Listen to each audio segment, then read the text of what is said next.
You know what? He has more of a southern twang than I do. I know you're not getting paid. That's what I know, man. That is true. Boys, if you're interested in some fucking real work, man, you come to me, okay?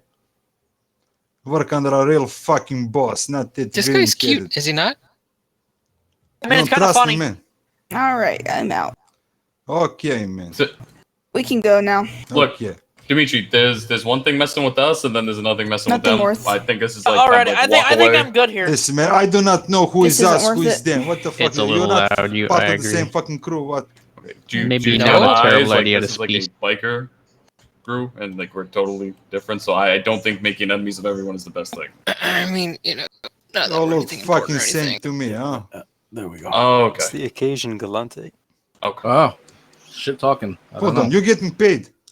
No, I get paid Save that nothing. shit for the bedroom. Hey, What John, the What fuck? the fuck? I care about you, so can I get your Is he digits? still I'll insisting call you that up I'm sometime. I'm paying all Okay, of there you? you go. No, sir. he's wondering Why why did we're you not getting pay paid. people under you? What the fuck? Oh my god, they're called friends. You should try it. I feel like he has an unhealthy obsession of finding out how much You people have make. friends? I Yeah. feel really bad for his girlfriend. Look around It's a me. weird flex, honestly. He just No, I was lets trying him to grab walk her. over her like that.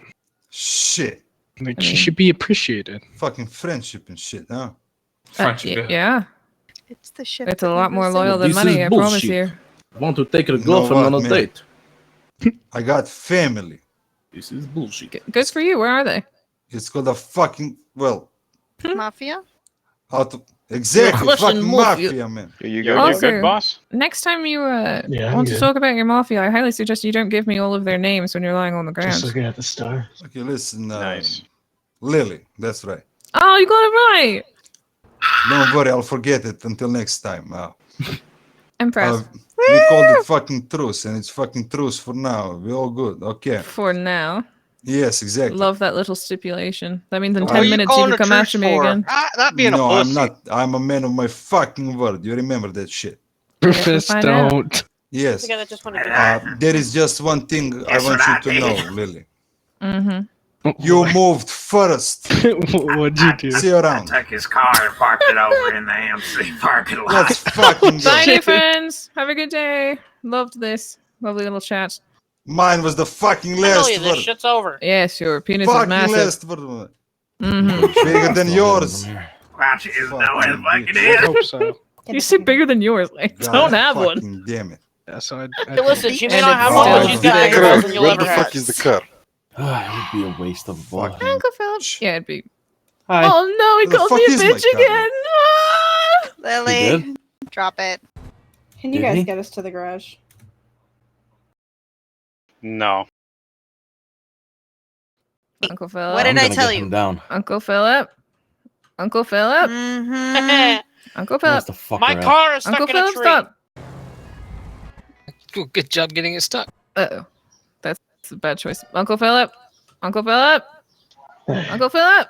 It's You true, call her a man. bitch. In the lower left hand of your glasses. Miles an hour or Oh, whatever. okay. Thank you. Okay. Thank you. You got people going like Or no, I'm 140. sorry, lower right Do hand. you know- shit, I could have got a felony speeding or whatever. Do you know if I'm the, not sure uh, the looks like amount you need some body over work. that counts as a felony, but Actually, I was most of curious the time about it's like this part. really Alright, ridiculous. just It's take like it, boss man. Do you know if out the of upgrade- control high compared to what it's supposed to be. The felony I that didn't One thing make I don't it like an about the car is undercover just, and going a buck.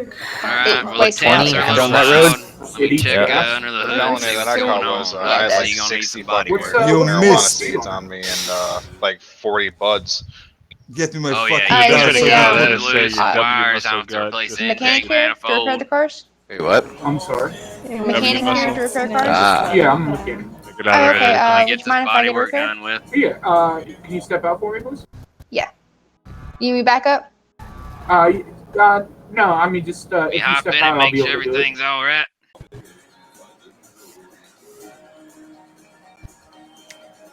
All right, so you should be fixed up, ready to go. How does it look to you? You have to pull it up a little bit over here, if that's okay. Do what now? my goddamn car over a cliff. I'm all right, sir. I appreciate I got it. hit by a Keep car. going What do you on need your to do, way, sorry? though. I'll pull it up a little bit over there. Oh, it's fine, sir. I just do this for the experience. Tips just Oh. feed me. Another thing, I noticed you guys have What to up? be dressed Yeah, formal like right here. for court. Yeah. Right here. you Like, said. how formal is formal? Is there a specific Like dress code? fucking What I'm button-up wearing right now, shirt, formal right slacks, dress shoes. Not the leather jacket. You'd have to take that off. Oh, so everything else would be fine? Hot fire Yeah. that shit, man.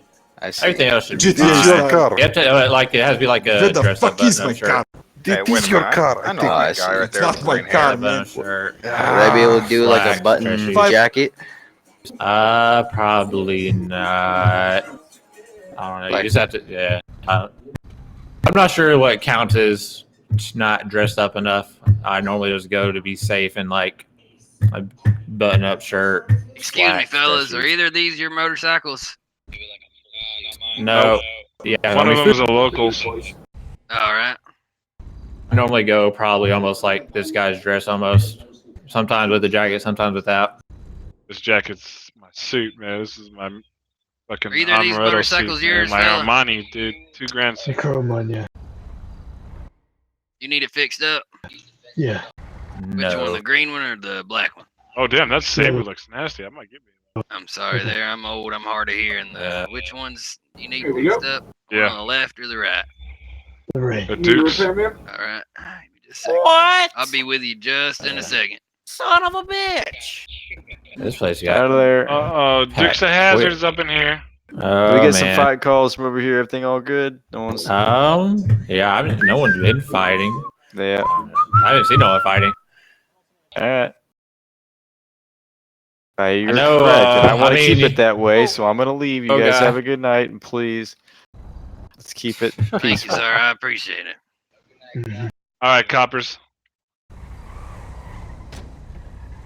All right. Does that look all right to you, sir? Yes, sir. All right. You have a good day. Excuse me, sir. Would you mind pulling up into the shop if you need your vehicle fixed? That's a badass Yeah, car, me dude. either.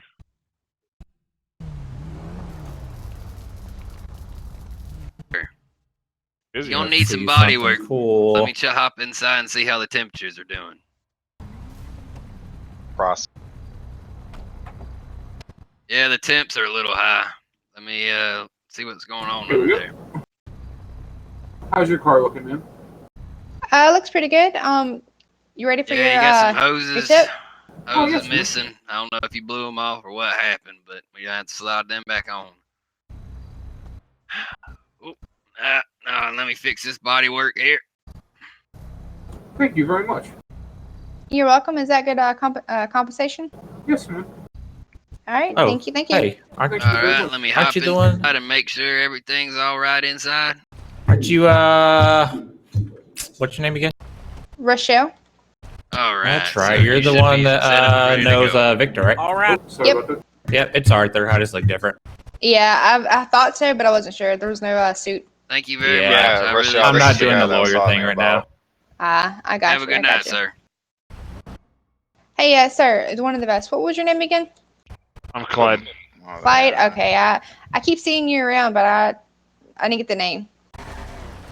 Whoever repaired the ambulance, thank you very much. I'll be back with your money later. Wait, You're is welcome. that, You're wait, welcome. wait, Glad wait. Which repaired it skincare for you. person is that? Clyde Never repaired it. mind. Hey! Ow! Dude, This guy there's got a nice ass. ambulance. Ow! I'm sorry, I'm really high. Ready? Watch this. Stop everyone. running had in the too road. much meth. Watch this. How the Oh, fuck what do you the do fuck that? are you like doing? honestly, how do you Yeah, I do saw that? you do that earlier. I taught him. Aha! No, you didn't. You Didn't gotta- do it. you- Huh? Do it. You gotta let me know how to do that. I was sworn to secrecy. Whoa, what Oh, the fuck? she likes me. Oh, I bet. I mean, with that hairdo, I think any chick will like you, bro. Oh, you got it, buddy.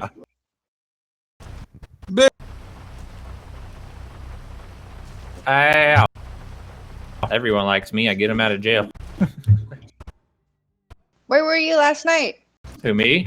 Yeah, you. What time? I got busted big time. What? When? What time? 2 o'clock. 2 or 3 o'clock. Yeah, I wasn't on at that. Eastern Is time? it, what was it? Eastern time? Central. Not What, sure. AM? That'd be. No, yeah, AM. Yeah. Oh, yeah, Excuse you me, weren't Mr. on. Camo. He wasn't on. I was on, though. I gotta go in my head for a bit. Do you mind? Yeah, I got you, man. I actually need to go find some sales Hey, people ma'am. to sell. What's the Kind top of speed on sales. this? I just need people to sell things. 112, 112? 113, something like Oh, that. okay. Oh, okay. It's fast, but it's not one. It's like There's my car. it's He gonna stole my hit car. 107 right off the bat. But if you're on the That's interstate and Rufus's. you just That's keep going, Rufus. it That's can his get up car. to 113. Oh, But okay. it has to climb up there. It's not instant. Oh, okay. And that's not with that's without any upgrades, also, huh? Yep. Okay. Mitsubishi Eclipse. Does she look good for you though? The only thing I don't like about her is the gas mileage. She eats the gas. Okay. Yeah, I've been stranded several times because I haven't been paying attention to the gas fuel. Yeah, too bad. I don't even think you could put a jerry can in your trunk. That'd be kind of a good idea, but. No, they go in your the cans go in your like weapon inventory type thing. Yeah, I wouldn't know. I forgot. I got attacked by a dog. I need to go to the hospital. Wait, what? I got attacked by a dog. I need to go to the hospital. Where? Yeah, you might have rabies. Well, no, Get away. He has the rabies. The medic gave me a rabies He shot. has the alright? rabies. I'm gonna bite your ass. Get over here, bitch. I'm gonna keep you in jail next time. Whoever's bike this is, I fixed it, but I couldn't sit on it, so. That's a apparently that's a local spike. Apparently. Yep. Oh, okay. Which one? The green one? Yeah. Oh.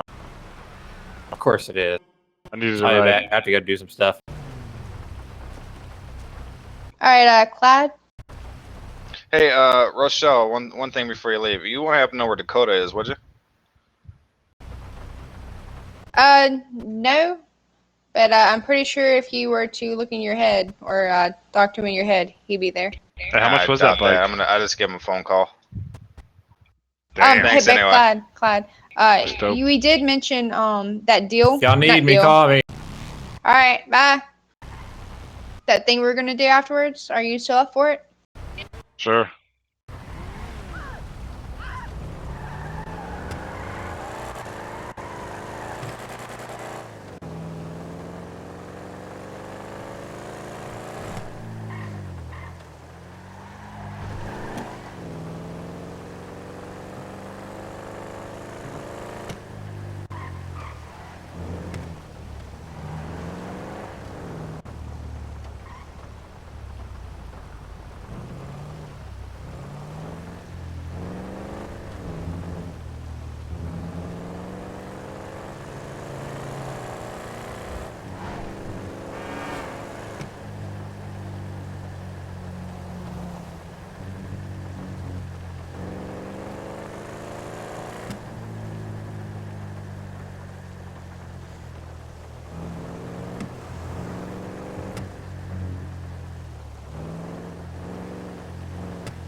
into John Hunter Hospital, where they're currently being treated for hypothermia.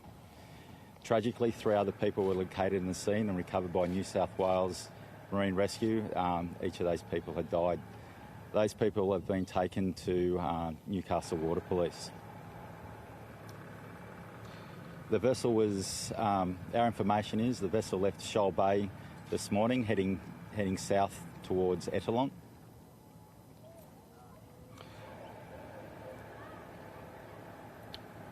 We'd like to acknowledge the work, firstly by I'll start that one again. I'd like to acknowledge the work by all the rescue agencies involved. The first one was the Joint Rescue Coordination Centre in Canberra, who were able to pick up the EPIRB and be able to coordinate the rescue helicopters to attend the scene. The Lifesaver 1 rescue helicopter from Newcastle, who attended, was able to winch the people off. The New South Wales Marine Rescue, which were volunteers that went out into the sea conditions to help at the scene and recover the people. The Royal Australian Air Force were able to provide some air support and help rescue attempts and all the police involved. The sea conditions today were reported as between 25 to 30 knot westerly winds with a 1 to 2, and the seas were a 1 to 2 metre easterly swell. In relation to the boat, it's now capsized and drifting off Newcastle. It's not in a position where we can recover it yet or salvage it yet, but warnings have been sent out to the marine community and the sailing community to avoid the hazard. When we get favourable weather conditions, attempts will be made to salvage the boat. Even in those tragic circumstances, we'd like to remind all people in the boating community about the importance of safety equipment. It was the boat EPIRB that was sent off that was able to tell the marine rescue authorities where to go and save them. So, in relation to your boating season, make sure you've got your safety equipment on the boat. What can you tell us at this early stage about how that catamaran capsized? It's very early in the piece. The investigating police from the Marine Area Command haven't been able to speak to the people involved. All we know is that the boat capsized. What can you tell us about those conditions? The conditions were difficult. We had 25 to 30 knot easterly winds, westerly winds with the sea of 1 to 2 metres coming the other way. So it was fairly messy out there. You mentioned in your experience, what kind of conditions would you be seeing on the surface of the water under winds like that? I can't tell you that one. You mentioned they were suffering hypothermia. How likely were the ones still alive would have been in the water? I haven't got the details of exactly how long people were in the water for, but it is very cold seas out there at the moment, and with the cold winds coming through, it doesn't take long to get hypothermic. What can you tell us about these people's relations or relationship to each other? At the moment, we haven't had an opportunity to be able to speak to all the people involved, and we haven't been able to find everybody's next of kin. Is it a local boat from the local area? Do we know that? I know the boat left Shoal Bay, but I don't know where the boat was moored or where it was from originally. Do you know the sort of dimensions of the boat, length, size? It was an 11.7 metre catamaran. Do we know the name of the boat? I don't know the name of the boat yet. What would your, obviously you've reiterated a safety message there, but I understand that they were all wearing safety, like they were wearing life jackets? We don't have all that information yet, but we know that the people that were recovered were wearing their life jackets, and it probably went a long way to saving their lives. Right. Do we know if they put in a radio call, a pan or a mayday, prior to activating the EPIRB? At this point in time, we don't have that information, and it didn't come across our systems. And for those outside the boating community, can you explain what an EPIRB is, how it works? An EPIRB is an emergency beacon that sends information up to the satellites, which will alert the monitoring authorities, in this case the Joint Rescue Coordination Centre in Canberra, and it gives you a GPS location so people know where to go to get you. So will an investigation be conducted into this incident? Yes, it will. The Marine Area Command detectives are currently preparing a report for the coroner, and they're on their way to Newcastle to interview the people that were involved. Grant, those Marine Area Command guys, they are out in big seas a lot. They effected a fairly serious rescue only a couple of years ago. of Port Stephens. What were their impressions of the rescue and the conditions at the time? Did you speak to them? The marine rescue guys and also the police are still out, and we haven't had a chance or an opportunity to speak to them yet. You mentioned that vessel is still adrift. What will happen to that? As soon as there's favourable sea conditions, there will be an attempt to salvage the vessel. But whilst the weather is like it is, all we can do is let the boating community know where it is, and it's done. And at the moment, we've sent the messaging out through the appropriate marine channels. And will that vessel form part of the investigation? If we can recover it, it will.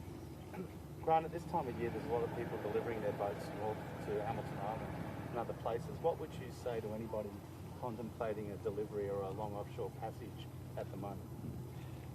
Before you set sail or go underway for those longer journeys, ensure that you know what the weather conditions are. Make sure that you're appropriately trained and you're logging on and off with marine rescue. And if you're unsure, don't take the risk. Put it into a safe port and wait out the weather. Thank you, sir. Nice. Thank you. We're just hearing there from the New South Wales Water Police, who are briefing reporters on the death of 3 people whose boat capsized off Newcastle. He spoke about the difficult conditions on the water and said the capsized boat has not yet been salvaged. He also said details of the deceased have not yet been released. The father of an Islamic State member held in a Syrian prison wants the federal government to help bring his son and grandchildren home.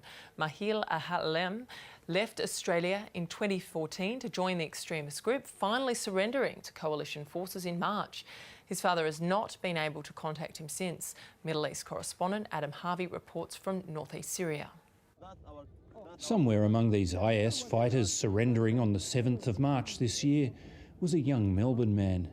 After 5 years with IS, Mahir Absar Alam gave himself up at the urging of his father.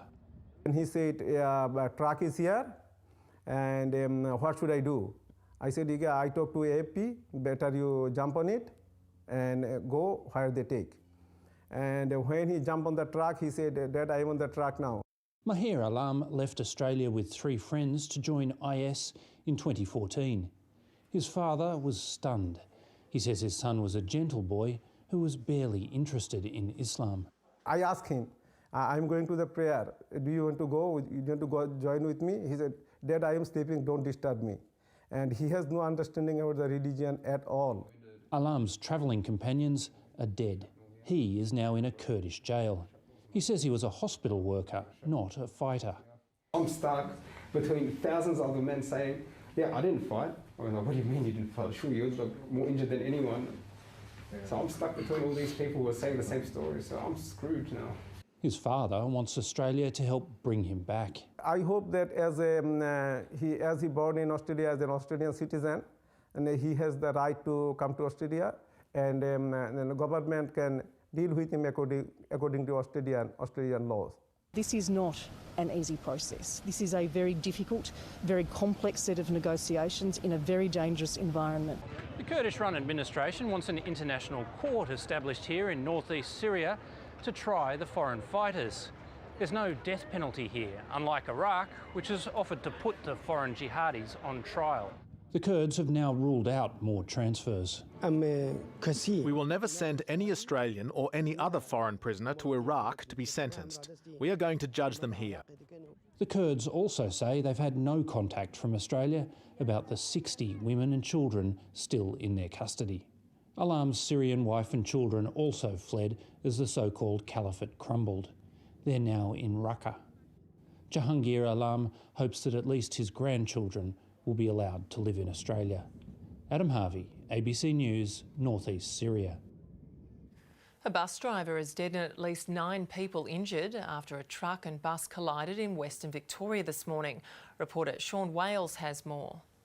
At about 2 o'clock overnight in the morning, a B-double truck was travelling in front of a bus. The bus was a public transport vehicle from Adelaide heading towards Melbourne when the B-double truck, the trailer's dislodged and hit the bus that was behind it. So we're out here just near Pimpernai, about 15 minutes from Horsham. The male bus driver was a 60-year-old man from Fir Tree Gully. He died at the scene. The truck driver, a 36-year-old man from Murray Bridge in South Australia, he's uninjured, as is his 22-year-old female passenger, and they are both assisting police with their inquiries. And Sean, what have police had to say? So police had a press conference here a short time ago. They were saying that all up in the bus, there were 45 people in the bus.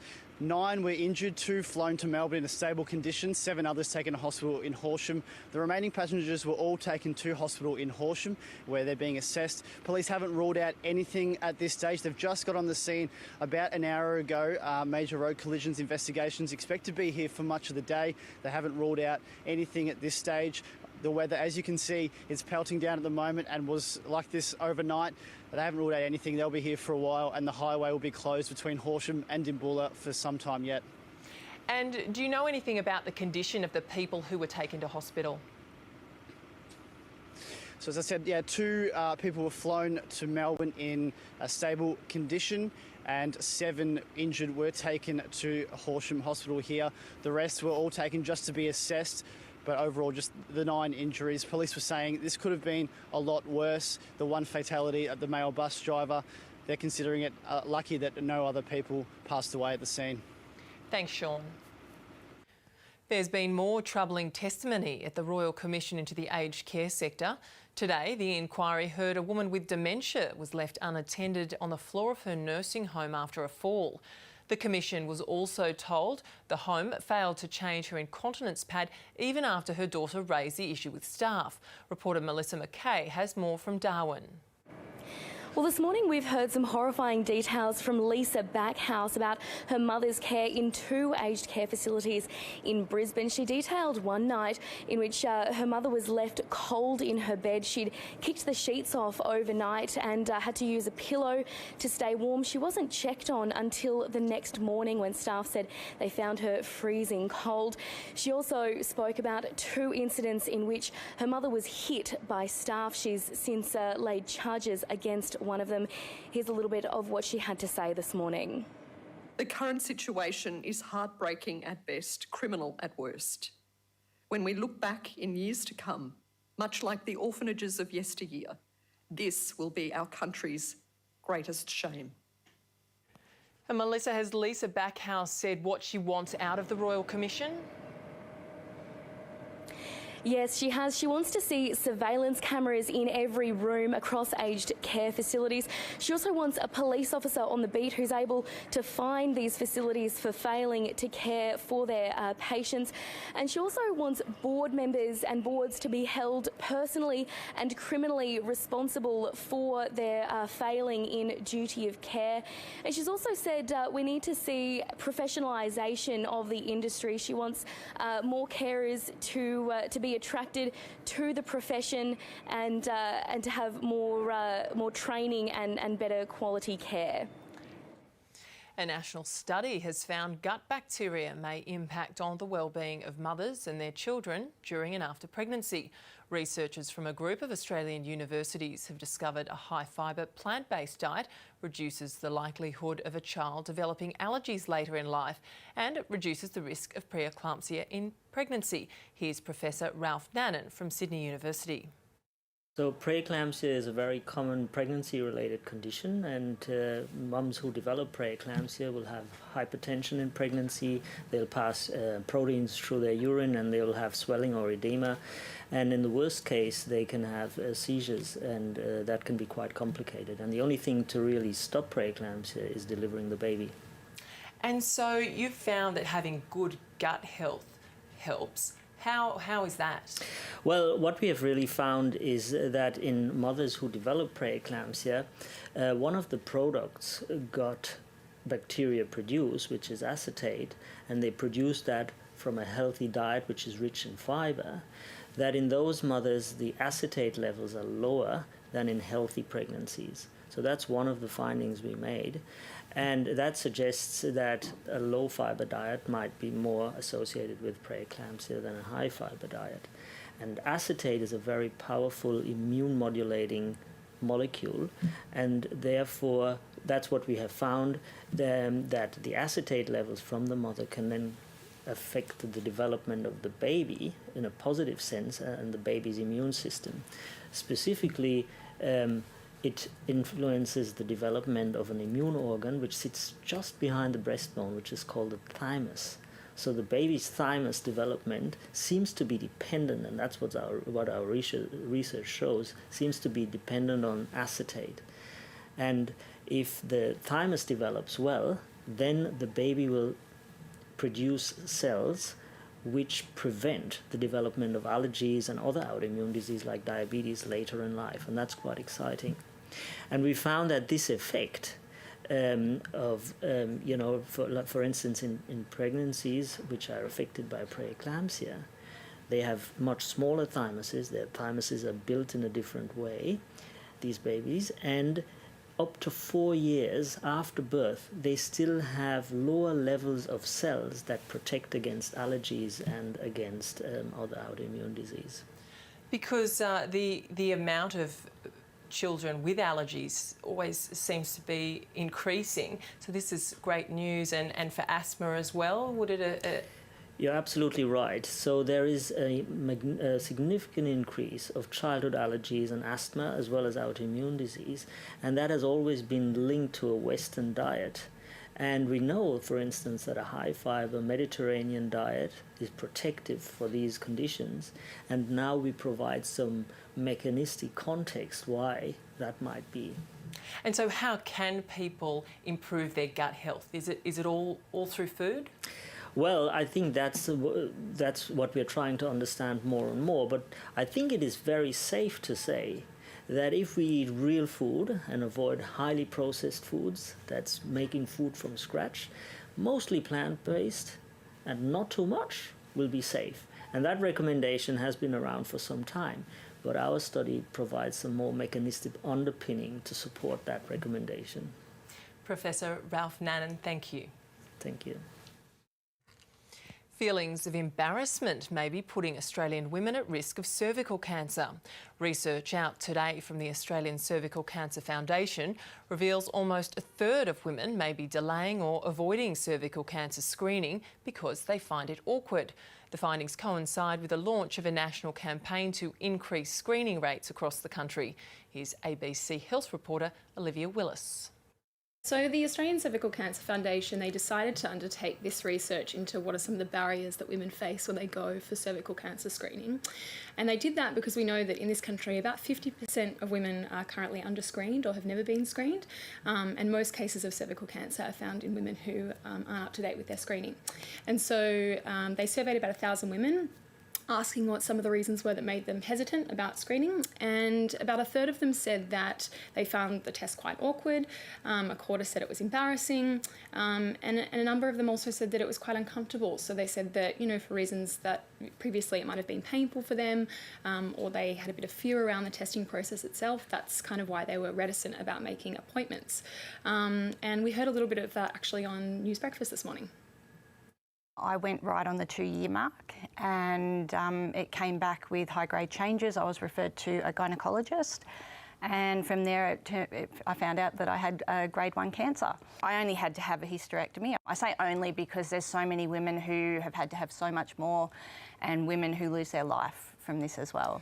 But people are intimidated by, going to a GP for a cervical screening test is daunting for many women, and it's intimidating, coupled with the levels of embarrassment and feeling awkward. Many people are putting off the CST, but with the cervical screening test, I think 5 minutes of awkwardness buys you 5 years peace of mind, and in fact it's those very few minutes that could well save your life. And Olivia, the research also found that many women were unaware of changes recently made to the national cervical screening program. What do women need to know about that? Yeah, so a couple of years ago in December 2017, basically we replaced the pap smear test with a new test that's called the HPV test. The test looks and feels essentially the same, but it's looking for something slightly different. So pap smears, they're basically focused on detecting precancerous changes in cells, and the HPV test is looking for the human papillomavirus itself, and that's the virus that causes most cases of cervical cancer. So the good news is that the new test only has to be done every 5 years as opposed to every 2 with pap smears, and there's also an option of self-testing. So for women who are over the age of 30 and are quite overdue for screening and would prefer not to be the test taken by their GP, then they can opt for a self-test and collect the sample themselves. Great, and today's study has prompted a national campaign. What does that involve? Yeah, so basically the Cervical Cancer Foundation are trying to increase screening rates across the country and educate women about the changes. And so one of the key messages is that if women haven't had the new HPV test, they need to do that by December this year. The reason for that is, as I said, the new test came in a couple of years ago, so in that, under normal circumstances, they would have had that 2-year window to go and get their pap smear, so they need to go in to see their GP, and if they're feeling a bit embarrassed or uncomfortable, the recommendation is just to have a chat with your GP and be honest about that, and they can talk you through some of the testing options and how the test works. And we heard earlier this year that we were on track in Australia to eliminate cervical cancer. Is that still the case? Yeah, by and large it is. Australia's goal is to eliminate cervical cancer by 2035, and some research last year found we were on track for that. Professor Ian Fraser, who is the person behind the technology of the HPV vaccine, he said that we really need to be increasing screening rates from about that 50% mark to 70% getting women screened in order to achieve that goal. But as far as kind of Western countries go, where cervical cancer is generally more common, Australia is certainly at the forefront of prevention there, and likely will be the first to eradicate the cancer. Okay, that's great news. Thanks very much, Olivia. And that is ABC News for now. I'm Louise Creeley. Thanks for your company. And coming up on the ABC News channel, Kirsten Aiken will have all of today's top stories, including the latest on a capsized catamaran off the coast of Newcastle. Stay with us.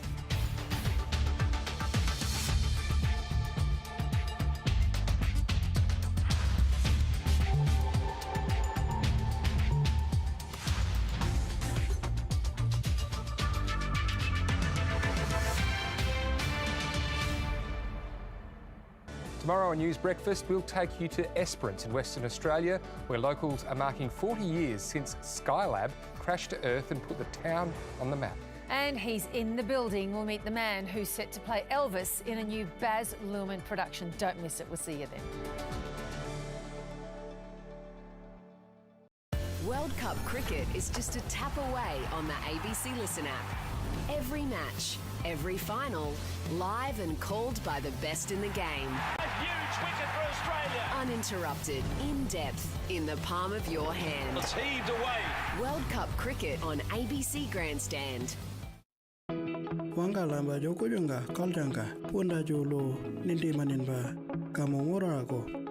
ABC lang nun celebrated mulam Chichen language and culture. Ngajan kulay na wangada map wangka juda ngarinyinga. Nyago mandang ngora wandi nyabru gara palanya ini wandi yurugani. Podcast laldogo wanga kamo culture bendi. Visit abc.net.au/Indigenous to discover more. The Australia of the Year Awards represent a coming together of so many fabulous people. Their life has a purpose. It's who we are. We open our hearts, continue to inspire. The spirit of humanity is really still alive. We're all in it together. By doing this, other people will follow. So it's a big deal. You know great people, you know their stories. Be great and nominate at australianoftheyear.org.au. The daily discussion that helps you make sense of the world. Welcome to The Drum. You are watching The Drum. Panellists from outside the political bubble and insiders with unexpected perspectives. You are watching The Drum. The Drum, tonight at 7 on ABC News. Our country in crisis. We won't survive. There's nothing here. Just how devastating is the drought? Haven't even had enough rain to grow weeds. ABC News visits the hardest hit areas to understand its impact. When I started farming, we were relying on one good year in 5. In the last 3 years, this is our 3rd miss. And asks what we can do to help. It's depressing and upsetting, and I'm not going to handle it real well.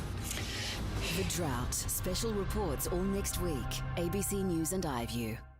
It's one small step for man. It's 50 years since we first set foot on the moon, and stargazing is celebrating this incredible achievement. The Eagle has landed. We'll imagine the future of space exploration. Australia can be at the front line. See what it takes to become an astronaut. Well, at liftoff, it was real shaky. And investigate Australia's own space agency. We have the possibility of space tourism. Spend the night in space. What an experience. It's just fantastic. As we go stargazing. Tuesday on ABC and iView. This is an historic day. Prime Minister told Parliament that Today, 3 people dead after a catamaran capsizes off the New South Wales coast.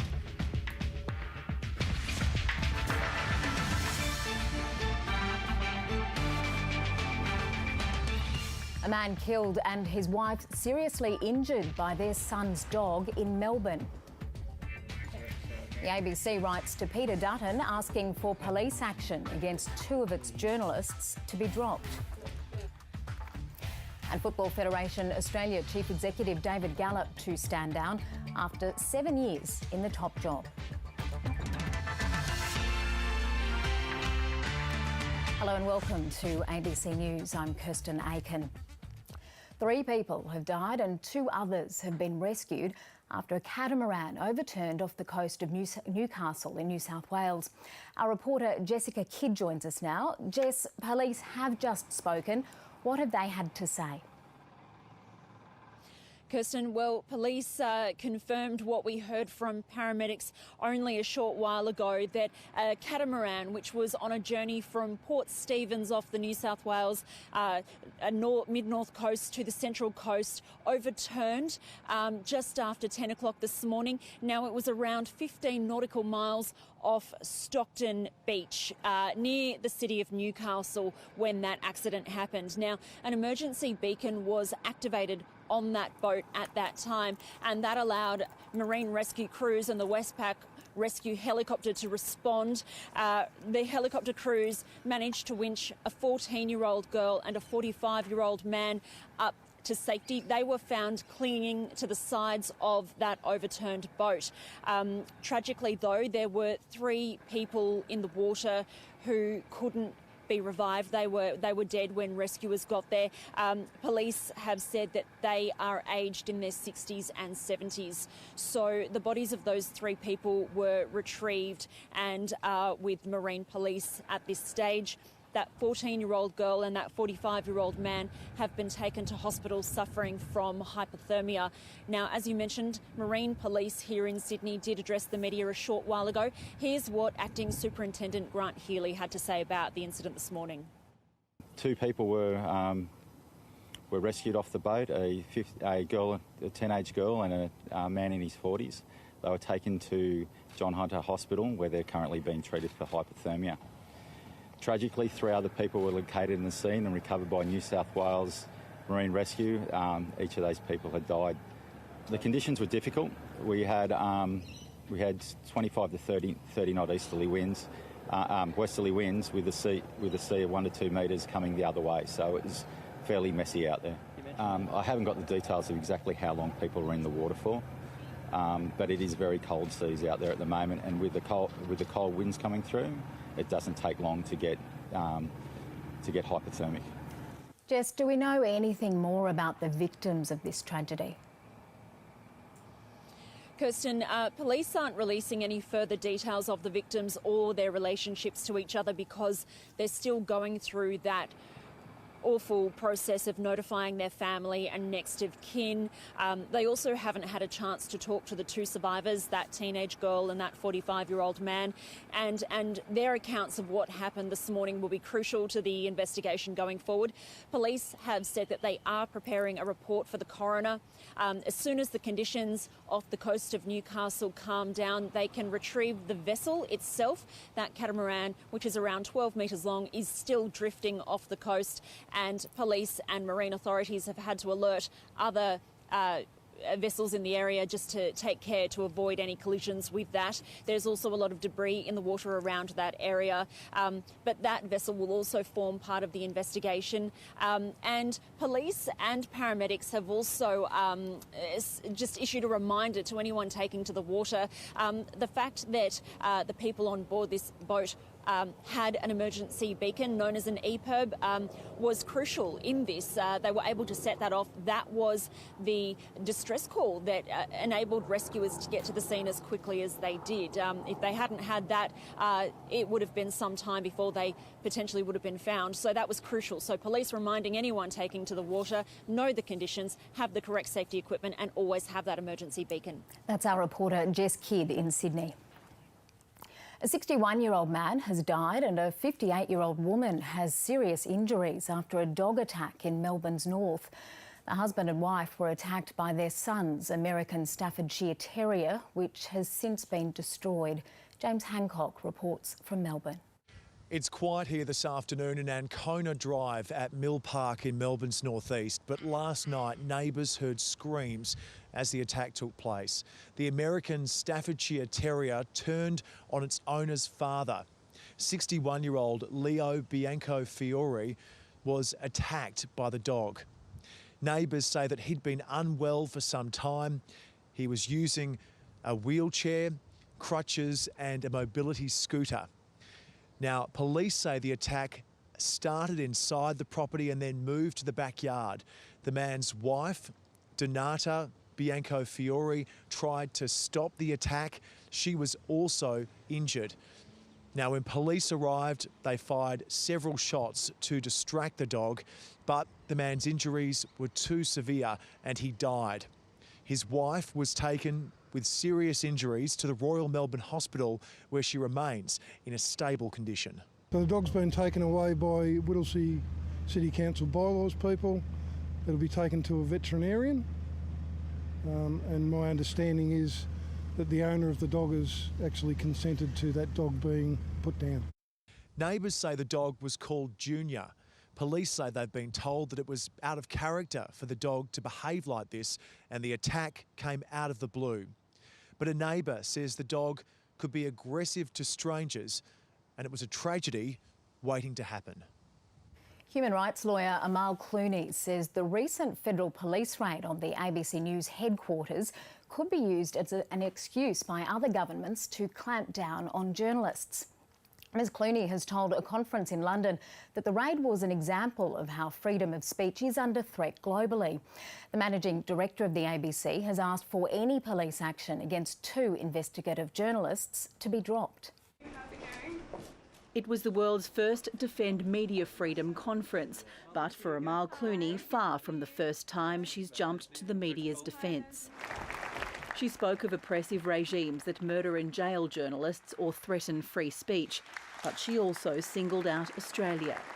These problems are global, and they exist even in countries that otherwise have a strong tradition of free speech.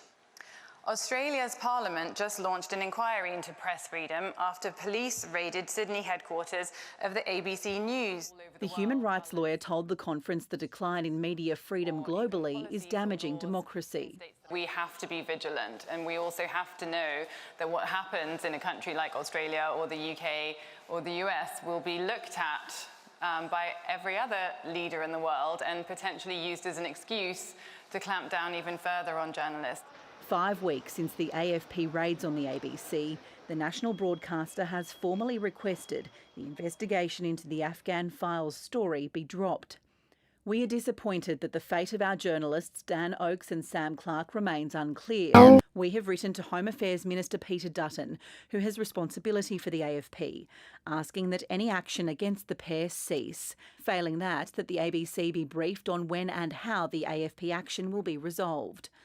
Foreign Minister Marise Payne was at the London conference. She said her government was trying to strike the right balance between press freedom and national security. Well, I'm not going to comment on ongoing investigations, but I think the government's decision to ask the Parliamentary Joint Committee on Intelligence and Security to review these issues, a very senior parliamentary committee, is the right decision. The ABC has joined the Australian Right to Know coalition.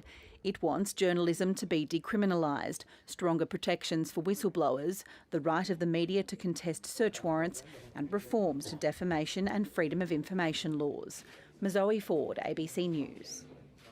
Drug trafficking charges against former AFL coach and premiership player Mark Bomber Thompson have been dismissed.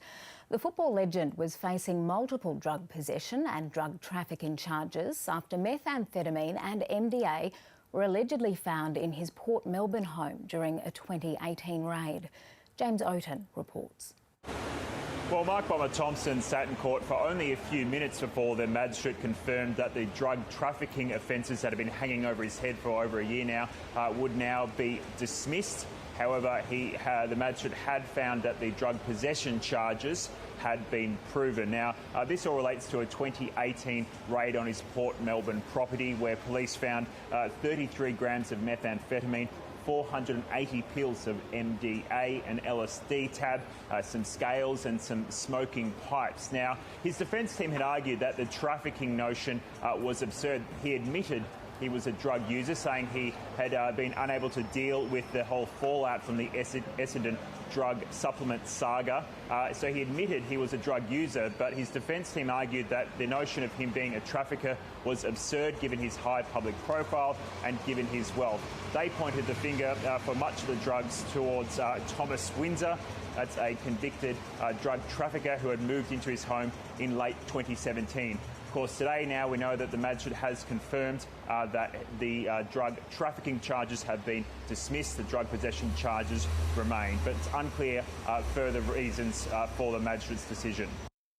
A music fan who was strip searched at a Sydney festival has told an inquest young people are shunning Australian events because the security makes them feel like criminals. The New South Wales coroner is investigating a spate of 6 drug-related deaths at festivals over 2 years. The young woman told the court she was left feeling humiliated and wanting to go home after she was singled out by a drug detection dog in 2017. Jamie McKinnell reports. The young music fan told the court she's twice been strip searched at music festivals, but no drugs have been found on her either time. One of those occasions was at the Knockout Circus Festival in 2017. The woman, whose name was suppressed by the coroner, told the court that she'd been left feeling humiliated and embarrassed after a drug detection dog indicated a positive reaction on her way in. She was led through the crowd by police officers into a separate room where a female officer told her to take off all her clothes. The woman repeatedly asked this patron where the drugs were, despite her declarations that she didn't have anything on her. At one point, she said the officer said, "Tell me where the drugs are or I'll make this nice and slow." The patron was then told to squat and cough repeatedly, and she said the whole experience left her feeling like she just wanted to go home. The woman told the court that security measures in general at music festivals make young people not want to go, and many of her friends turn to overseas events for a more positive experience. It's not the first time the coroner has heard comparisons to places like the Netherlands, which have a far less heavy police and security presence at their music festivals. Now, Deputy State Coroner Harriet Graham actually attended a Sydney music festival as part of her preparations for this inquest. She attended the festival last month and said when she arrived with police, she saw walls and lines of officers and police dogs, and she was made to feel nervous even though she was there with those officers. She said she was surprised by the intensity of the security measures and that she found the whole experience gave her a strange sensation. The coroner is investigating 6 drug-related deaths at festivals across 2 years, including the death of 18-year-old Nathan Tran at the Knockout Circus in 2017. The court today heard that a pathologist found no injuries on Mr Tran's body which would have contributed to his death. His cause of death was recorded as MDMA toxicity. Victoria's Royal Commission into Mental Health Services is continuing in Melbourne. Today's hearings are focusing on the role of police in dealing with mental health concerns. Our reporter James Bennett has more. A couple of days ago, this Royal Commission heard evidence from a mother which really indicates the role that police are playing in dealing with Victoria's mental health crisis. Janet Butler explained that she got a call at 4 a.m. from police saying they had her adult son. He hadn't done anything wrong but was behaving bizarrely. Thank goodness police arrived, she told the Commission. They took him to hospital and there he got a diagnosis for bipolar, which had eluded him so far. It's really the story which this commission is hearing. Very little assistance for people who seek help but aren't yet in crisis point, and then so often it is police who become the first-line responders. In the Victorian government's submission to this inquiry, it said the number of psychiatric and suicide-related calls to police each year was 43,000, one every 12 minutes. And today, Assistant Police Commissioner Glenn Weir explained just how big an impact that was on the force. A 170% increase in the number of occasions that police were being forced to detain someone under Victoria's Mental Health Act, and a dramatic impact for him on the force itself. Here's how he described it. The number of incidents that we're attending is increasing incredibly, and it is one of the, if not the preeminent issue facing our service demand requirements.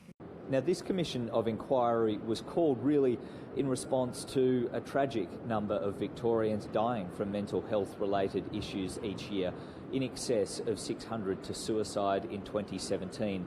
And while it's not forensically examining particular cases of treatment, this commission of inquiry is aimed at trying to find essentially where the low-hanging fruit is, where the issues are in Victoria's mental health system that can be addressed, and the number of people that are dying reduced. And the themes that are emerging so far are dramatic understaffing issues, dramatic bed shortages in mental health facilities, but also from patients themselves, from people dealing with mental health issues, really a tragic lack of help for people that aren't yet at crisis point, people who go and seek help but so often are being turned away.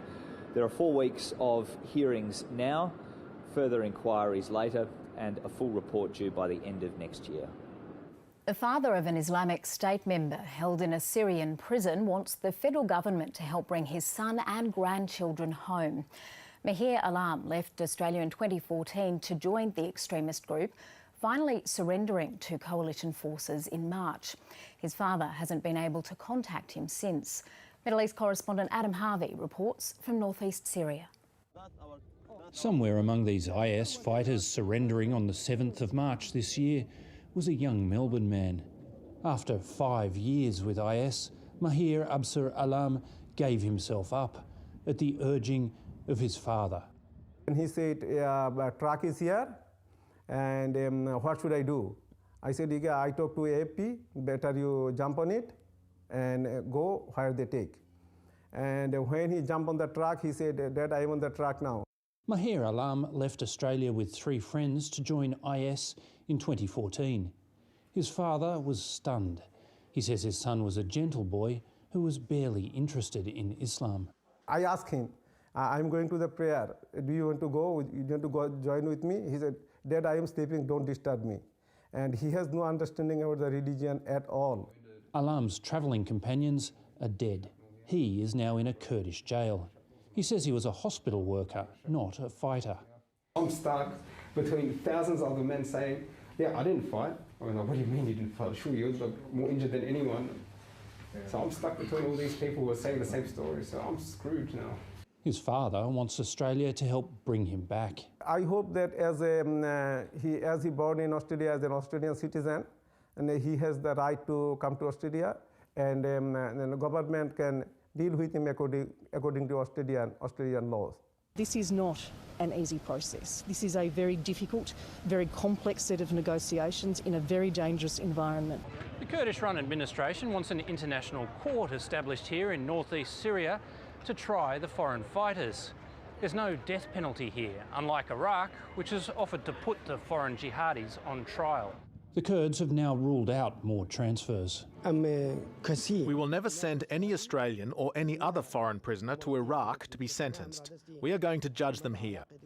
The Kurds also say they've had no contact from Australia about the 60 women and children still in their custody. Alam's Syrian wife and children also fled as the so-called caliphate crumbled. They're now in Raqqa. Jahangir Alam hopes that at least his grandchildren will be allowed to live in Australia. Adam Harvey, ABC News, northeast Syria. Finance news now, and Sue Lannon joins me. Sue, the banks under more pressure today from the banking regulator. Yes, that's right. They're being told that they need to hold more capital. That's to protect against future financial crises. So this particularly pertains to National Australia Bank, ANZ and Westpac. They now have to boost their capital buffers by an extra $500 million. That's because of governance, culture and accountability problems. Last year, the Commonwealth Bank was forced to raise an extra $1 billion for similar reasons. Meanwhile, the Bureau of Statistics says the value of new home loans dropped in May. That's ahead of the June and July rate cuts by the Reserve Bank. The value of home loans are down nearly 16%, seasonally adjusted over the year. Now, staying on the banks, one of the big scandals investigated at the Banking Royal Commission was the mis-selling of consumer credit insurance.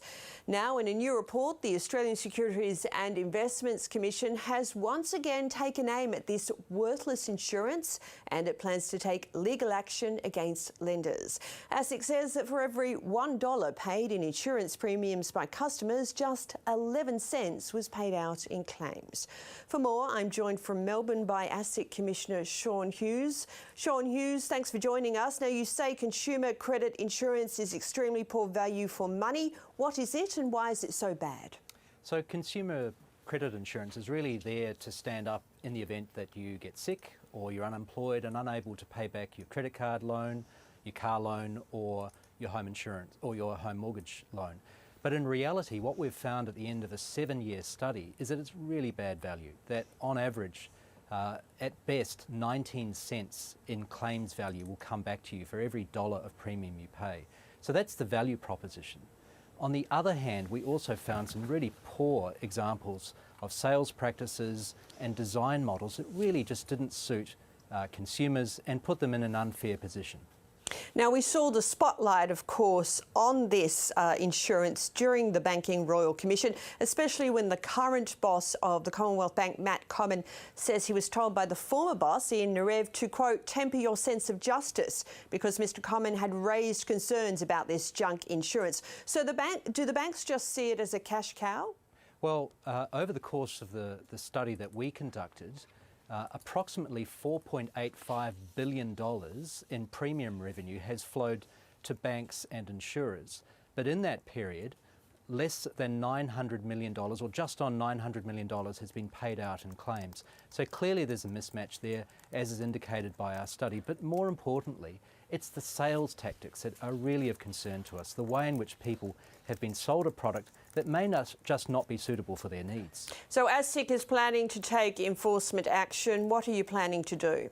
Well, we have a couple of remedies available to us. I think in the Royal Commission itself, our chairman, James Shipton, announced that we were conducting an investigation into the CBA. We've named today 10 other large financial institutions that we are looking at. We're not investigating all of those, but where we do take enforcement action, we'll be naming those in the course of the next year. There's some other steps that we're taking right now. The first is focusing on remediation for consumers who've been affected. Over $50 million has been paid out already to 186,000 consumers. Over time, we would expect that number to come up to $100 million in compensation for approximately 300,000 consumers across Australia. So in regards to the enforcement action, are you going to be targeting executives or are the banks going to be sued? Look, the actions will be against the institutions rather than individuals. Of course, we leave open the option that if at any time we find that a particular individual was knowingly involved in or was conspiring or in other ways committing some serious act of misconduct, we do reserve the right to take action against individuals. At this stage, the compensation is very much focused on institutions. Should consumer credit insurance be banned? What we do think should be banned, and we're going to be talking to the market very soon about this, is the pressure selling tactics. In particular, where people are not given a cooling off period or an opportunity to step back and say, do I really need this insurance? Are there other options available to me, such as insurance through my superannuation fund? So we are looking at imposing a ban on what we call outbound selling of consumer credit insurance through telephone sales tactics. That's certainly something we're looking at. Some of the lenders already have put in place a 4-day cooling off period. We think that's probably a good initiative as well, and that's something that we'll be encouraging the rest of the market to adopt. Why shouldn't it? Why should it not be banned? We heard during the Royal Commission, and ASIC has said itself, the Commonwealth Bank sold consumer credit insurance to people who were not eligible, to pensioners, to unemployed people, to students. So why shouldn't it be banned? Well, at the moment, the market for that sort of insurance remains open, and the question as to whether a particular product should be banned or not banned is really a legislative issue and one for government to consider as part of its policy. But as I said before, we're certainly looking at banning some of the pressure sales tactics that we think put consumers at significant detriment and risk of harm. We can, where we think a particular product is creating significant consumer detriment for mums and dads across Australia and all other consumers, we can now intervene and issue what we call a product intervention order, and that's certainly another one of the options we're considering. Now, finally, has ASIC been tough enough on the banks over this issue? Back in 2011, you made 10 recommendations in a report. Why is this still a problem?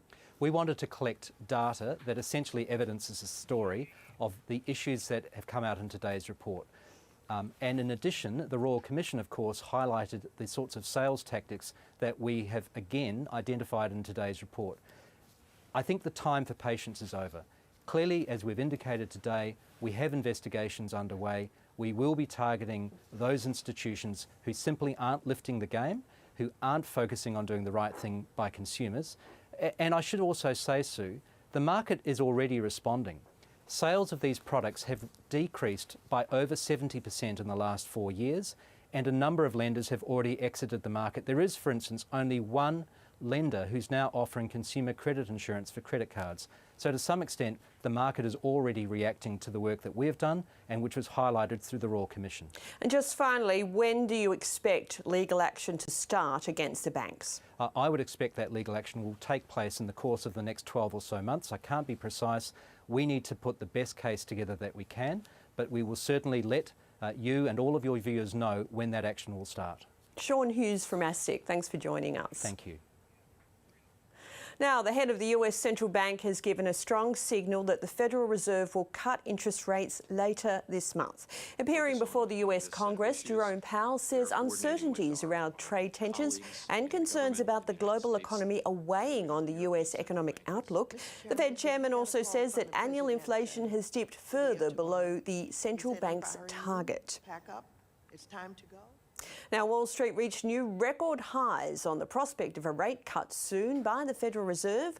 Looking at the local market, near the close of trade, the ASX 200 up around 0.5%, and all sectors are higher. Banks have come off their lows. Now, looking at the movers, Westpac is higher. That's despite having to raise a bigger capital buffer, and also it's being sued in New Zealand, its New Zealand branch, for breaching consumer laws. The coal miner Whitehaven Coal has seen a rise in coal sales. It's also predicting more production for the year. Gold miners like Resolute Mining are higher on a rise in gold prices, but the airline Virgin is weaker. Its loyalty program partner wants to sell its 35% stake. And the jewellery chain Michael Hill is down on flat sales, and also it's slumped because there's revelations it underpaid workers to the tune of $10 million to $25 million. Looking at Asia, Asian stocks also higher on the prospect of a US rate cut. Japan up 0.1%. Hong Kong and Shanghai have also gained.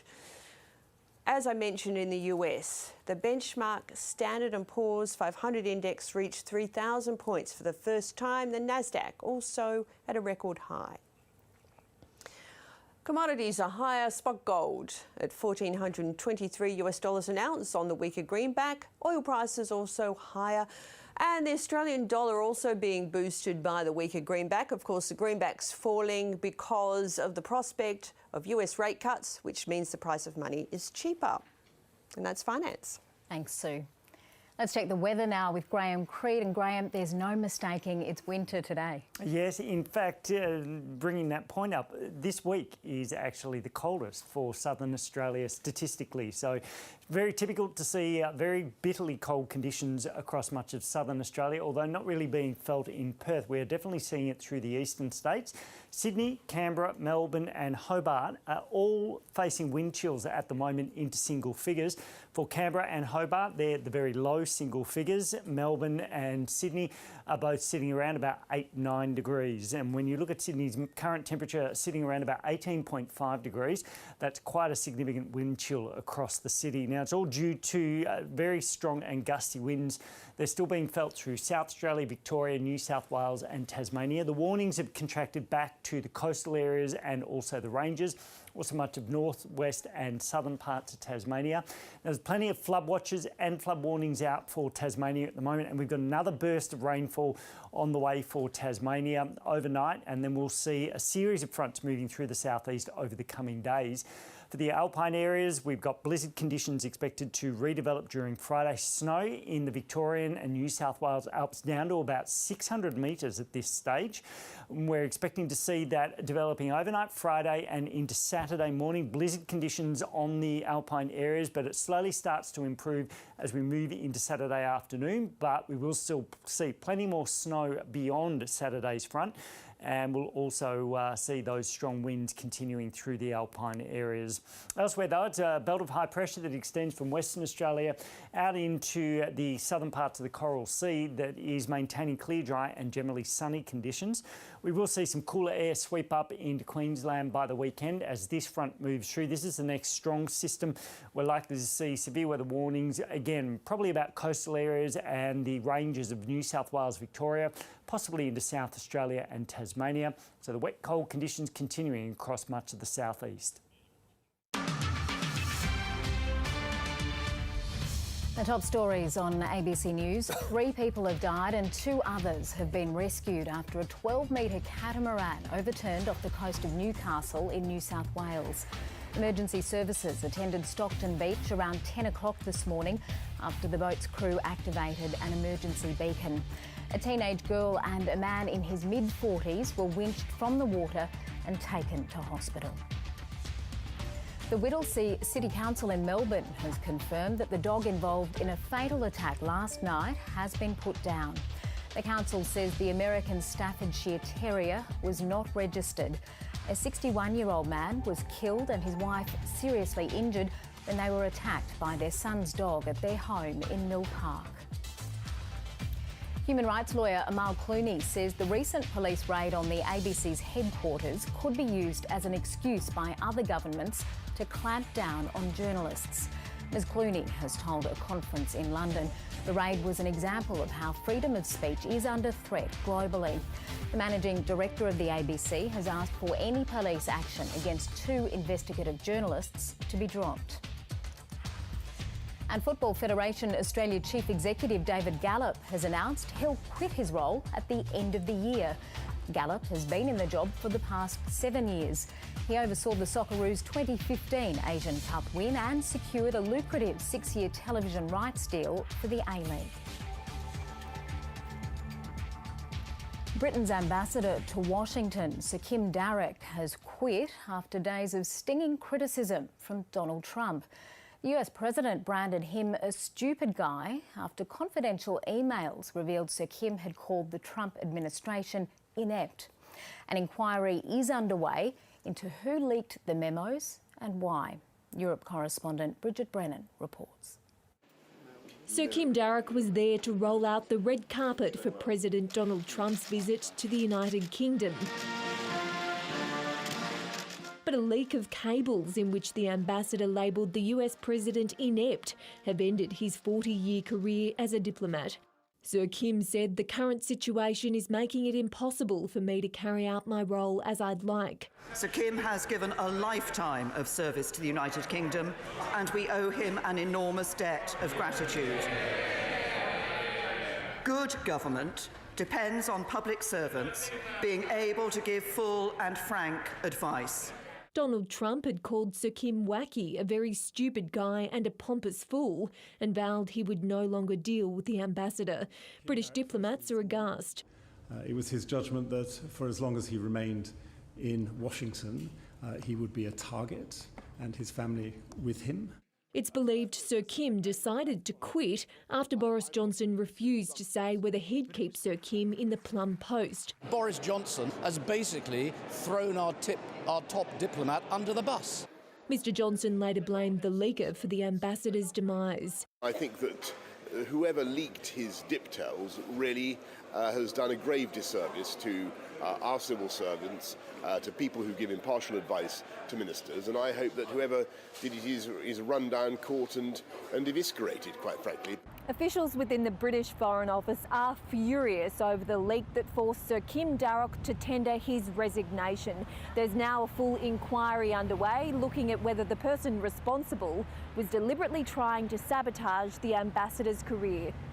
There has, in this case, been what I described as an unprofessional, unethical and unpatriotic lapse in the usual standards that we've come to expect in this country. The so-called special relationship between the two countries has been significantly strained this week, but a new alliance between two unconventional leaders is on the horizon. Bridget Brennan, ABC News, London. German Chancellor Angela Merkel has again dismissed concerns about her health after she was seen shaking for the third time in as many weeks. Ms Merkel appeared to be unsteady during an official welcoming ceremony for the visiting Prime Minister of Finland. There were two similar episodes last month. In a speech alongside the Finnish Prime Minister, Ms Merkel insisted she's fine and there's nothing to worry about. This process is clearly not finished, but there is progress, and I must live with this for a while. But I am very well, and you don't need to worry about me.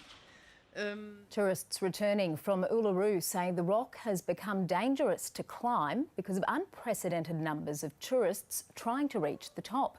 Samantha Jossa reports from Central Australia. With just 3 months left before the climb at Uluru closes permanently, tourists are flocking to the rock in unprecedented numbers, creating chaos and putting strain on accommodation and the climb.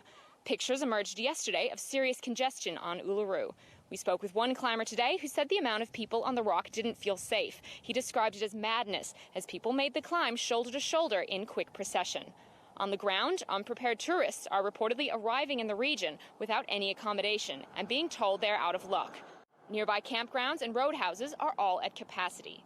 Stephen Schwer from Tourism Central Australia is warning people to plan ahead. We just need people to travel with respect, plan and book their trip in advance, and don't think that you can park anywhere and camp, because that's not the case. You actually need to make use of the designated facilities. With accommodation booked out, people are pulling over to camp illegally on the side of the road and trespassing on pastoral properties in search of a place to spend the night, leaving rubbish and waste behind them. The climb closes October 26, but school holidays finish at the end of next week. It's hoped that once they're over, the crowds will begin to ease.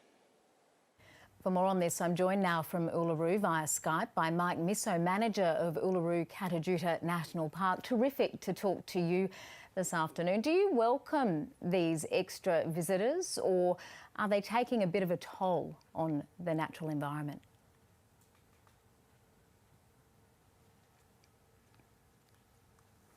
And unfortunately, it appears as though we're having problems with that Skype. We will try to return to it shortly. Now, feelings of embarrassment may be putting Australian women at risk of cervical cancer. Research out today from the Australian Cervical Cancer Foundation reveals almost a third of women may be delaying or avoiding cervical cancer screening because they find it awkward. The findings coincide with the launch of a national campaign to increase screening rates across the country in a bid to eradicate the disease by 2035. With more, here's health reporter Olivia Willis. The Australian Cervical Cancer Foundation, they decided to undertake this research into what are some of the barriers that women face when they go for cervical cancer screening. And they did that because we know that in this country about 50% of women are currently underscreened or have never been screened, and most cases of cervical cancer are found in women who aren't up to date with their screening. And so they surveyed about 1,000 women asking what some of the reasons were that made them hesitant about screening, and about a third of them said that they found the test quite awkward. A quarter said it was embarrassing, and a number of them also said that it was quite uncomfortable. So they said that, you know, for reasons that previously it might have been painful for them, or they had a bit of fear around the testing process itself. That's kind of why they were reticent about making appointments. And we heard a little bit of that actually on News Breakfast this morning. I went right on the 2-year mark, and it came back with high-grade changes. I was referred to a gynaecologist, and from there I found out that I had grade 1 cancer. I only had to have a hysterectomy. I say only because there's so many women who have had to have so much more, and women who lose their life from this as well. People are intimidated by, I mean, going to a GP for a cervical screening test is daunting for many women, and it's intimidating, coupled with the levels of embarrassment and feeling awkward. Many people are putting off the CST, but with the cervical screening test, I think 5 minutes of awkwardness buys you 5 years peace of mind, and in fact it's those very few minutes that could well save your life. So a couple of years ago, in December 2017, basically we replaced the pap smear test with a new test that's called the HPV test. The test looks and feels essentially the same, but it's looking for something slightly different. So pap smears, they're basically focused on detecting precancerous changes in cells, and the HPV test is looking for the human papillomavirus itself, and that's the virus that causes most cases of cervical cancer. So the good news is that the new test only has to be done every 5 years as opposed to every 2 with pap smears, and there's also an option of self-testing. So for women who are over the age of 30 and are quite overdue for screening and would prefer not to be the test taken by their GP, then they can opt for a self-test and collect the sample themselves. The Cervical Cancer Foundation are trying to increase screening rates across the country and educate women about the changes, and so one of the key messages is that if women haven't had the new HPV test, they need to do that by December this year. The reason for that is, as I said, the new test came in a couple of years ago, so in that, under normal circumstances, they would have had that 2-year window to go and get their pap smear, so they need to go in to see their GP, and if they're feeling a bit embarrassed or uncomfortable, the recommendation is just to have a chat with your GP and be honest about that, and they can talk you through some of the testing options and how the test works. Australia's goal is to eliminate cervical cancer by 2035, and some research last year found we were on track for that. Professor Ian Fraser, who is the person behind the technology of the HPV vaccine, he said that we really need to be increasing screening rates from about that 50% mark to 70% getting women screened in order to achieve that goal. But as far as kind of Western countries go, where cervical cancer is generally more common, Australia is certainly at the forefront of prevention there, and likely will be the first to eradicate the cancer. Let's return to Uluru now, where Mike Misso, the manager of Uluru Katajuta National Park, is standing by for us. Welcome to ABC News this afternoon. We've learned, or we've been told, that the number of tourists making the trip to the centre to particularly climb Uluru is much higher than normal at the moment, and potentially making the climb quite dangerous. What are your thoughts? Kirsten, when people come to the park, we provide safety messages, and obviously they have to look after their own health and safety while they're here. So what we do ask is that people are prepared if they do decide to climb. They have good footwear, water, and they take their time. But the message that we have is that Anangal, the traditional owners, and Parks Australia prefer people not to climb, but if they do decide, we want them to do that safely. Do you have concerns about the number of people undertaking the climb at the moment in the short window that is left for visitors to legally climb the rock?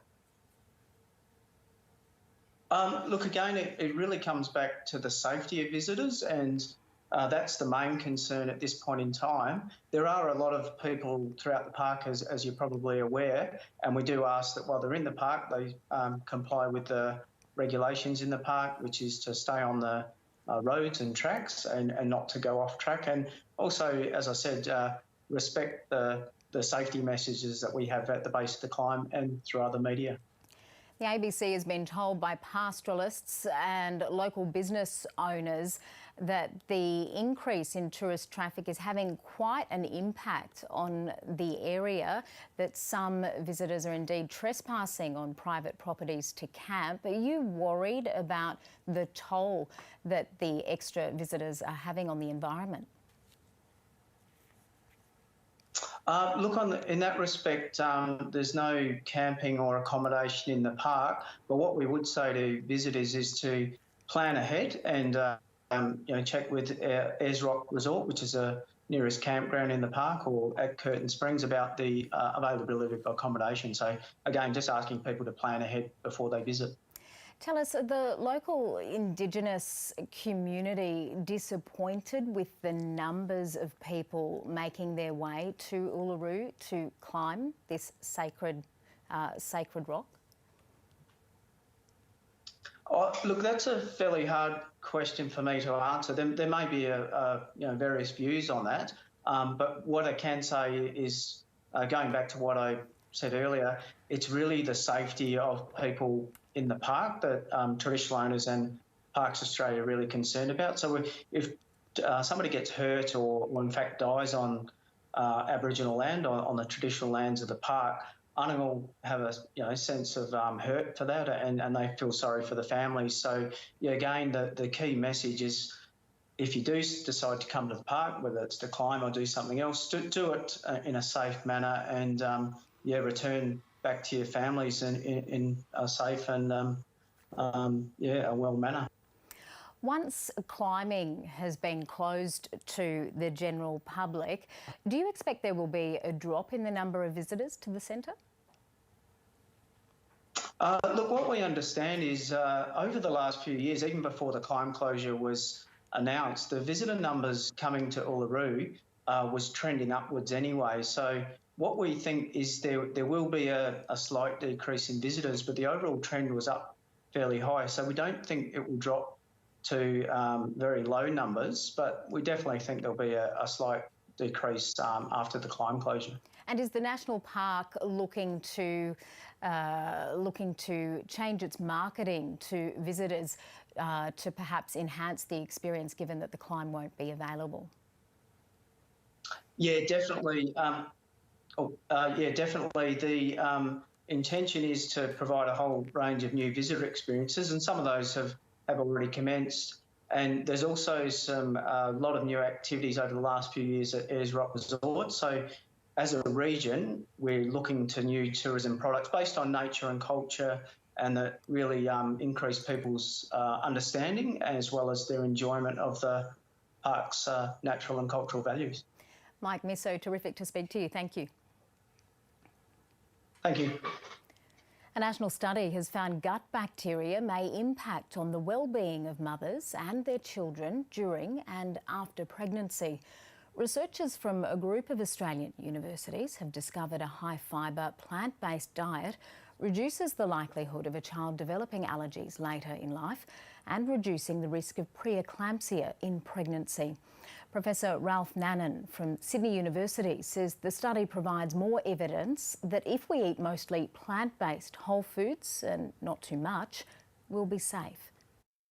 Well, what we have really found is that in mothers who develop preeclampsia, one of the products got bacteria produced, which is acetate, and they produce that from a healthy diet which is rich in fibre, that in those mothers the acetate levels are lower than in healthy pregnancies. So that's one of the findings we made. And that suggests that a low fibre diet might be more associated with preeclampsia than a high fibre diet. And acetate is a very powerful immune modulating molecule, and therefore that's what we have found, that the acetate levels from the mother can then affect the development of the baby in a positive sense and the baby's immune system. Specifically, it influences the development of an immune organ which sits just behind the breastbone, which is called the thymus. So the baby's thymus development seems to be dependent, and that's what our research shows, seems to be dependent on acetate. And if the thymus develops well, then the baby will produce cells which prevent the development of allergies and other autoimmune disease like diabetes later in life, and that's quite exciting. And we found that this effect for instance, in pregnancies which are affected by preeclampsia, they have much smaller thymuses. Their thymuses are built in a different way, these babies, and up to 4 years after birth, they still have lower levels of cells that protect against allergies and against other autoimmune disease. So there is a significant increase of childhood allergies and asthma as well as autoimmune disease, and that has always been linked to a Western diet. I think it is very safe to say that if we eat real food and avoid highly processed foods, that's making food from scratch, mostly plant-based and not too much, will be safe. And that recommendation has been around for some time. But our study provides some more mechanistic underpinning to support that recommendation. Now for sports news, Jared Coote joins me. G'day, Jared. Are the Blues still celebrating after last night's Origin Series win? I'd be disappointed if they weren't still celebrating, but the reality is actually probably not, because they've got some NRL business to get along with. I'm sure their club coaches wouldn't be happy, but what a win. It was 26-20 points, but it was the second half that we're all interested in. 2 early tries to the Blues in that second half. James Tedesco, who ended up being the player of the series, storming over for a great try. And then Damien Cook, as he's done for the past few seasons for the Rabbitohs and New South Wales, carving up down the middle. His pace just too good. So at that point, it looked like the Blues were going to cruise home. They had a number of opportunities to score after that, but the Maroons' never say die attitude came to the fore again. Josh Maguire scoring one. And then when Josh Papali went over, well, we thought, what's going on here? The score's a lock. No one was expecting this. Up stepped Mitchell Pearce, who's been the most criticised Origin player of all time. Got the ball out wide and their backs did the rest. And, of course, it just kind of made sense that James Tedesco would score the series winner after being the best player by a mile throughout the series. So a huge win for the Blues. They'd lost their last 7 deciders, so not many people thought that that would be possible to lose 7 deciders in a row, but they certainly got the job done here. It's their first consecutive Origin Series win since 2005. Mitchell Pearce, of course, as I mentioned, so heavily criticised, been hammered throughout the press and through fans all across the years based on purely his performances in State of Origin, because we know at NRL level he's unbelievable. And coach Brad Fittler, well, he picked Mitchell Pearce. He put his faith in Mitchell Pearce for Game 3, and this is what he had to say about both the win and Mitchell Pearce. He's done that a lot to us.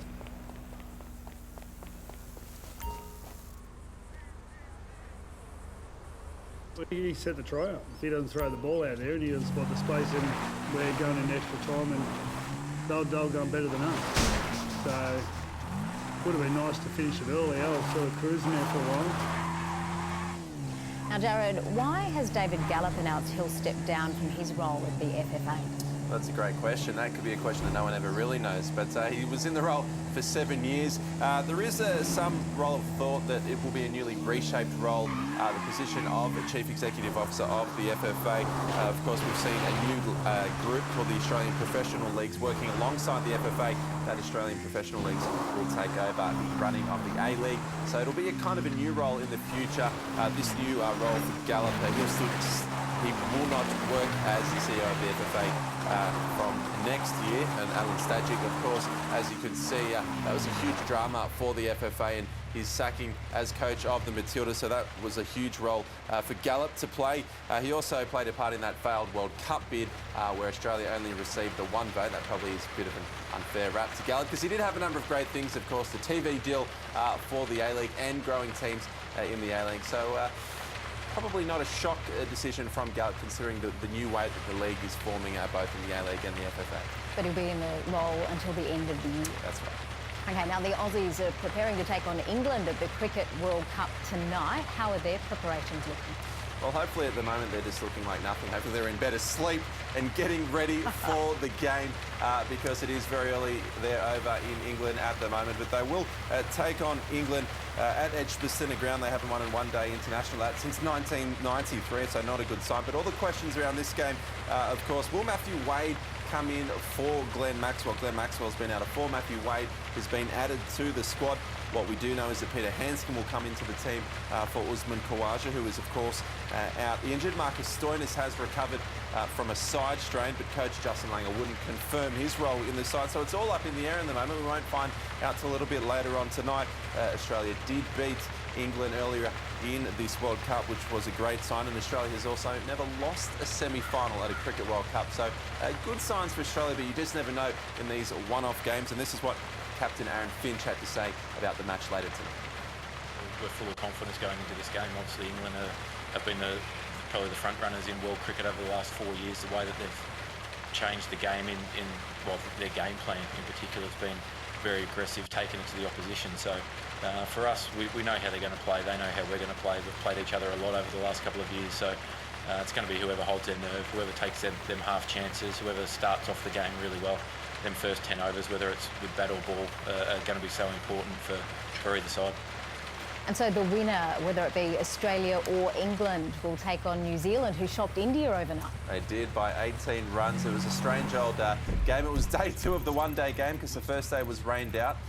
New Zealand managed an extra 28 runs off just a few balls, so they hit 239. India, in response, most people thought they would easily get that target, but they were 4 for 24 at one stage. They lost Rohit Sharma, Virat Kohli and KL Rahul for just the 1 run. They're in big trouble. MS Dhoni and Ravindra Jadeja did save the day a little bit, a 116-run partnership when Jadeja was caught out for 77 and Dhoni was run out. A brilliant effort from Martin Guptill. Well, they were no chance from there. So a huge win for New Zealand, their second World Cup final in a row. Great, thanks Darren. Time again for the weather, and wet, cold and windy pretty much covers it, Graham. Yeah, it does for the southeastern states, and we're going to see more of it over the next day or two as well. This is due to a series of cold fronts that have been moving through. First of the fronts is now clearing off the coast of New South Wales, but in its wake there's another very strong front moving up from deep in the Southern Ocean. This is going to bring another burst of very strong gusty winds, showers and snow to very low levels as we move into Friday night and Saturday morning. They've still got severe weather warnings for damaging winds for the lower southeast of South Australia, coastal Victoria and the northeastern ranges, up into the ranges, Illawarra and central tablelands of New South Wales, also the north, the west and south of Tasmania. There's also widespread flood warnings out in Tasmania and a flood watch out for many of the northern basins, also into the Huon and the Gerald regions. We're also looking at a bushwalkers weather alert for that region. Now, not only have we got that, but we've also got some heavy snowfalls developing again across the alpine areas of New South Wales and Victoria. This will be overnight Friday and Saturday morning. Snow down to about the 500 to 600 metre level, and it'll slowly rise as we move into Saturday afternoon.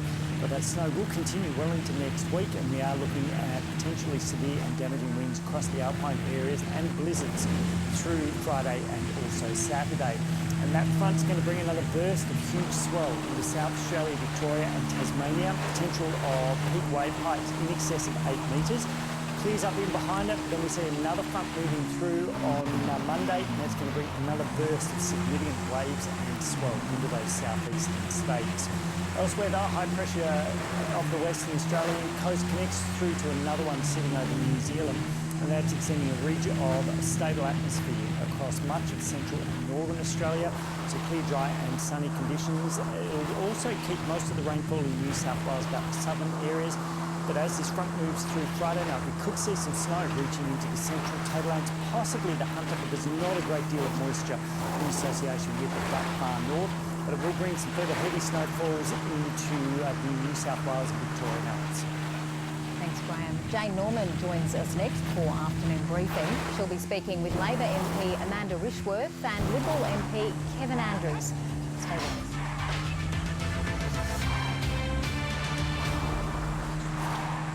From far north Queensland to the Gold Coast. From Broken Hill to Parramatta. I know what. From Mildura to Geelong. From Albany to Broome. And all around Tasmania. We have all of Australia covered.